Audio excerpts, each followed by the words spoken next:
আসসালামু আলাইকুম। টিজবিডি চ্যানেলের পক্ষ থেকে সকলকে স্বাগতম।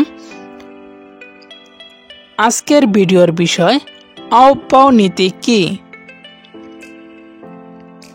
নিম্ন শক্তি স্তরের অধিক স্থিতিশীলতার কারণে পরমাণুতে ইলেকট্রন প্রথমে নিম্ন শক্তির অরবিটালে প্রবেশ করে এবং ক্রমান্বয়ে উচ্চ শক্তি স্তরের অরবিটালে প্রবেশ করে। ইলেকট্রন দ্বারা এভাবে অরবিটাল পূর্ণ হওয়ার নীতিকে আউপাও নীতি বলে।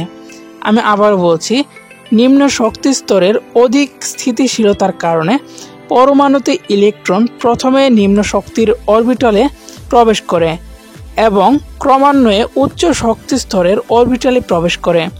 ইলেকট্রন দ্বারা এভাবে অরবিটাল পূর্ণ করার নীতিকে আউপাও নীতি বলে। ভিডিওটি যদি আপনাদের কাছে একটুও ভালো লেগে থাকে তাহলে অবশ্যই ভিডিওটিতে একটি লাইক দিয়ে ইউটিউব চ্যানেলটি সাবস্ক্রাইব করে রাখুন। তাহলে আমরা শিক্ষা সংক্রান্ত যে কোনো ধরনের ভিডিও আপলোড দিলে সাথে সাথেই নোটিফিকেশন পেয়ে যাবেন। ধন্যবাদ সবাইকে, সকলেই ভালো থাকবেন। পরবর্তী কোনো ভিডিওতে দেখা হবে আপনাদের সাথে। আল্লাহ হাফেজ।